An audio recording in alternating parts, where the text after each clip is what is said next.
backstage, Regent Theater in LA. It's Thomas from KAMELOT. How are you? Doing great, thank you.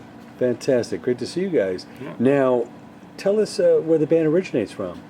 Originally from Tampa, Florida. Started 15, 20 years ago in Tampa. Late 80s? Yeah. Well, mid 80s. Okay. Well, actually, mid 90s is when we got signed. So I would say, late 80s, mid 90s. Cutting our teeth on bands like Sabotage and Crimson Glory, and then we got a record deal out of Germany, and been history ever since. Now, when you were coming up forming the band, was there a thought in mind as far as like the concept, what you really felt you wanted to do? We were, we looked at bands I mentioned, but also like Iron Maiden, Priest, stuff like that. We were influenced by. Mm-hmm. So not really. I mean, it was more of a hobby, to be honest with you. It was something we were doing for fun. And at one point, like during the Fourth Legacy album, which is around 2000, is when I really started to say, I want to make this like what I want to do. Okay. You felt the response and everything was solid enough? It was that sort of fork in the road where you either go full force and make it, go for it, or kind of give it up, So I definitely wanted to go for it, and I'm glad I did. It's been great ever since. Sure. Now, you got signed out of Germany. Obviously, Europe is a very important market for the band. Mm-hmm. How did it evolve from there, to the other continents? Doing tours slowly and getting our name, around. Working hard, making every record as good as possible, and our fan base grew, and we were able to just kind of forge what I think hopefully is our own sound, which is really important. I think to be able to have a career 10, 15, 20 years, you have to be original and unique, and also evolve with each record. Sure. As far as the band members, obviously there's been somewhat of an evolution, finding the right members. Mm-hmm. What is important when you look for, a bandmate? Because there's obviously a lot of time off the stage, so to speak. Yeah, I mean, of course, you want to work with people that are cool, that have similar work ethics. That's important. Of course, there's a certain style and structure that I feel is important for the band as well. Mm-hmm. So all those elements are crucial, and I'm really fortunate to have a group of guys that are super cool to tour with. When we're not touring or if we're on a day off, we still hang out together. So it's a pretty cool thing to have. Absolutely. Now, as far as the evolution of the sound goes, how do you feel, the band's evolved, over the albums, over the years? With each record, we want to do something different. With the Haven album, the newest album, we wanted to make it a little bit more modern, touch base a little bit more themes that are more about today and the future instead of historical things. Yeah. And it's been great. I mean, it's been something we've never done before, and obviously it's been cool for the fans that have been with us, and then we've garnered a lot of new fans. So it freshens it up a little bit, kind of, gives a different spin on it.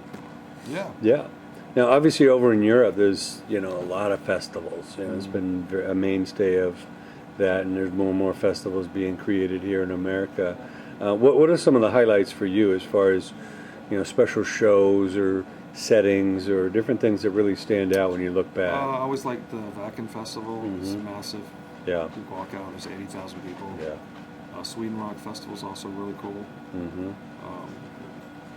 So those are the two that stick out to me. We just did a festival in Japan called Lao Park, which is also amazing. Yeah. So we like to play where there's tons of people, big stage. We can do pyros, stuff like that. Yeah. That's our favorite festival situations. Ideally, the full production, the whole full production, visuals.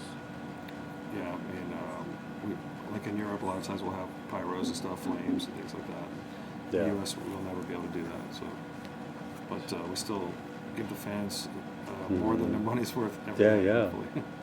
Well, as far as the evolution, as far as writing about more contemporary things, what else do you feel are the highlights of your latest album? What are you most proud of when you look at it? The production, I think, is our best production. The sound. Mm-hmm.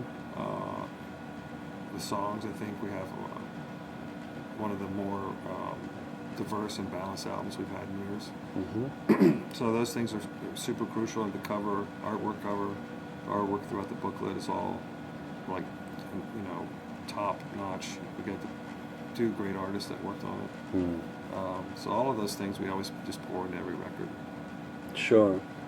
As far as the evolution of the business goes, obviously the music business has changed radically since you started. What's your take on it as far as how you guys navigate through it, as far as what you do and what's the outlook for the future? Yeah, I mean, from my perspective, it's so bleak. I mean, we have really dedicated fans that still buy records. Mm-hmm. We have great support from our record company, which right now is Napalm Records. Yep. We have great distribution with Universal and 88 Warner. Mm-hmm. And the touring has been great for the band. So I know that it's been tough, especially for new bands. But for us, we really feel like we've embraced how to work and to do things with social media. And so it's been okay. So obviously the loyalty of the fan base is key to everything. Yeah, Besides these meet and greets, are there anything else you guys try and do to really connect with the fans? Yeah, I mean, every day on Facebook we're trying to connect with them directly, and after every show, if they're hanging out by the bus, we meet them all and take photos and do whatever. Yeah. And we take that responsibility pretty serious in terms of the message that we have within songs, stuff like that. And I think they understand that. That's great. Now, as far as what you've seen in the business, not so much on the business side, but the mind state and the perseverance it takes, what advice do you have to those coming up, whether it be a musician or a singer, songwriter? I would say definitely don't do it for the fame or the money. Do it because it's something you love doing. Yeah. It's touring or writing music. You have to work really hard. Like I have nephews and stuff, and I tell them if you want to do it, it's great, but you should probably make sure you get a college degree and don't make it this your only option. But Sure. It's been great for us, and I could definitely imagine another 10, 15 years for KAMELOT. Amazing. And when you look out, whether it be acts you've toured with or just in the landscape, any other acts that you are inspired by or that you respect? Yeah, there's a lot. I mean, I try not to listen too much to the contemporary stuff that's going on around in our genre. Mm-hmm. But I mean, there's different artists you see that have strong work ethics, and I always look at that. I mean, for example, Taylor Swift's gotten a lot of slack, but she actually was a really hard worker. She started at 13 with a goal in mind. Amazing. And now she's running her own empire. Yeah. So people like that, you always see, and it's cool to see that success comes after really hard work. And it's not only about talent. Yeah, absolutely. And what's next up for the band? What are we're going to be touring Europe next April. Then we're going to probably do Japan in the summer. Okay. Some festivals in the summer in Europe. And then after that we'll have to start looking at the next album maybe. But right now we still have a lot of touring plans involved. Great. Well, we can't wait for the show tonight. Thank you so much, Thomas. Look forward to seeing you on the road. Thank you.